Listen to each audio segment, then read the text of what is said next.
Hello there, and welcome to this short practical session on how to check whether or not your data has been compromised in a data breach.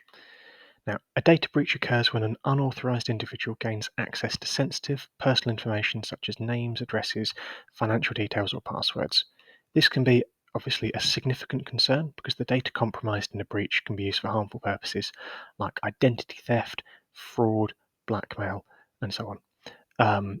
That identity theft and fraud, that might be taking out loans in someone's name, it might be doing benefit applications in someone's name, and these things can have really big consequences for the victims of it, which they don't necessarily realise at the time. It's very difficult to know that a loan's been taken out in your name unless you're checking these sorts of things. Similarly with benefit applications. The information can also be used, and often is used, to help direct phishing attacks towards you with greater targeting and therefore more success. So, when an organization experiences a data breach, the information they store about you might become exposed. Let's say you've purchased something online. You've shared your details with that retailer. So you've done an online shop with like Asda. You've shared some of your details with Asda. If Asda is now the victim of a cyber attack, your details are at risk. So I've done my online shop with Asda. Asda's going to have some details about me. It's going to have my name, my address. Crucially, it's going to have my email address and my password. And that is stored on Asda's server. And that's what cyber criminals are trying to attack. Having cyber criminals have access to this, is bad enough. Some websites obviously handle more sensitive data. In 2015, there was a big data breach with Ashley Madison, which is a dating website. Crucially, Ashley Madison isn't just a dating website, it's a dating website for married people looking to have affairs. So that's obviously really, really personal and sensitive data. And there's huge consequences for the victims of those data breaches. Any website that we make an account for is going to have a lot of our personal information on it, including the really sensitive things like an email address and a password. And that's what cyber criminals are often after. In a data breach, they'll find it's fantastic to get loads of information, but the stuff which they really want, email address and password. And that's whatever we use the internet for. And in fact, for some things, even if we don't use the internet, even if we haven't made an online account, that stuff gets entered into an online database somewhere, and that can be then attacked by cyber criminals. So, as an example, when I last bought a car a few years ago, I did all the paperwork by hand on paper. That's all then been uploaded to the dealership's website. That dealership was hit by cyber criminals a couple of years ago, and my data was stolen along with loads of other people's in a data breach there. So what that means is I have to be particularly careful about any emails which say anything about my car, if they've got my registration number in or anything like that. I can't assume that the only people who know that are me and the car dealer. That is publicly available information, really. So what we're going to do is we're going to have a quick look at how we can use a tool to find out whether or not our details have been stolen in a data breach. This is a fantastic website. It's called Have I Been Pwned? And pwned is spelled Pwned. I'll stick a link in the description below and in the resources below if you're watching this on my lead in the training for trainers section. This is the homepage. All we need to do is type an email address in here and then click check. So you can see there's an email address there already. We click check. 0 data breaches.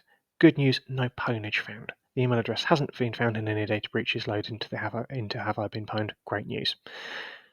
So what Have I Been Pwned does is you put an email address in there and it's going to search through lists of stolen email addresses on the dark web to see whether your email address crops up there.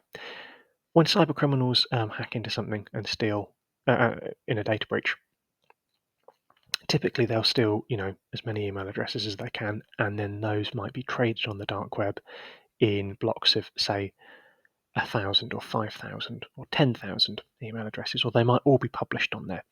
One of the reasons that they do this is if I've stolen loads of email addresses in a data breach, I might then sell them on to other cyber criminals to send scam messages to you.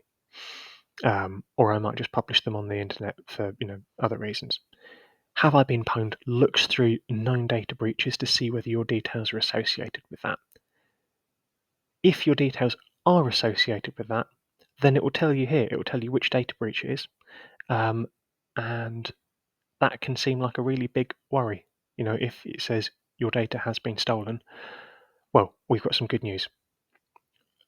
Normally, all we need to do if something has gone wrong is work out which accounts are associated with it and go and change those passwords. So, if with my car, I was to put my personal email address in here, it's going to say it's been associated with one data breach, and it would tell me enough details for me to know that it's the car dealership.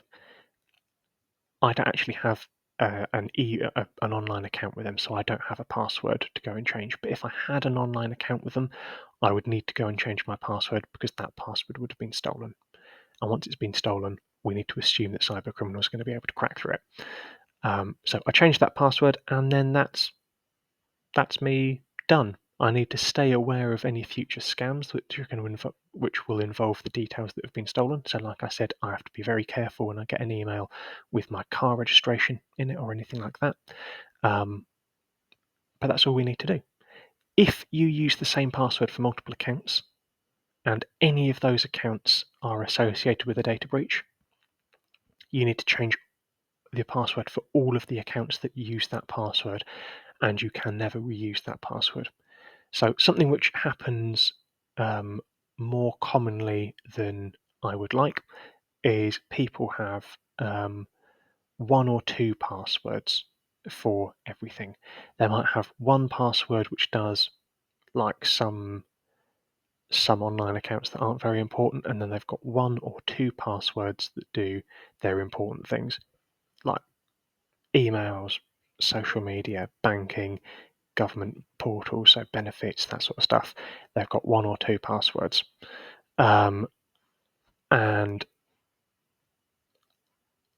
if that password is stolen, everything which uses it needs to be changed, and we never ever use it again, because cyber criminals will have that and they will be testing it periodically against pretty much anything which they can think of. We've got another really, really good feature with Have I Been Pwned, which, regardless of whether or not your email has been associated with a data breach or has been found in a data breach, we actually don't need to come back and manually check this. We can click Notify Me, stick your email address in there, and once I've been verified, ta-da, I'll click Notify Me. There we are. Now once I've verified that email, all that's going to happen is Have I Been Pwned is going to periodically check to see whether or not my email address comes up in any of these data breaches. If it does, I'm going to get emails straight away about it, and then I know actually I just need to change my passwords for that, and that's incredible. So this is one of the really big problems online. You may have seen in the news throughout the year lots of really big organisations, so like Marks and Spencers, the Co-op, Jaguar Land Rover, three just off the top of my head, quite recently this year, have had massive cyber attacks and massive data breaches, where people have been unable to use online accounts, etc. There's nothing that you can do to stop a data breach. It's down to Marks and Spencers, Jaguar Land Rover, Co-op, whoever, to look after your data. But you can't do anything. They're not going to tell you how they keep your data safe for really sensible reasons. So you just have to assume that they're keeping your data safe. If you've looked around their website and you're happy with it, you just have to assume that they're keeping your data safe. But we're not just going to assume and do nothing else. Go to Have I Been Pwned, sign up for notifications so that if something does go wrong in the future with any website, you'll get notified about it, and then you can quickly change your password. If you use that password and anything else, like I said, go and change that password elsewhere as well. And then just stay aware of the potential for, email scams, WhatsApp scams, or whatever that are using the details that are likely to have been stolen in that data breach. So there we have it. That's how you can use Have I Been Pwned. It's an incredibly useful tool if you support other people to stay safe online. Then I've gone into way more detail than you sort of realistically need with this. The really important thing from here, the key message if you do support other people, is to get that person signed up on Have I Been Pwned with Notify Me, so that if something does happen, you're aware of it, or they're aware of it immediately, and things don't become a problem 6 months down the line when suddenly you've got debt collection agencies knocking on the door about a loan which you're not aware of, or you have problems with benefits because apparently you've already got a benefit claim in, etc. It's a really, really, really useful tool, and I cannot recommend it enough. It's very easy. As you've seen, you just need to put your email address in. So there we have it. That's how you use Have I Been Pwned. Thanks very much for watching this video.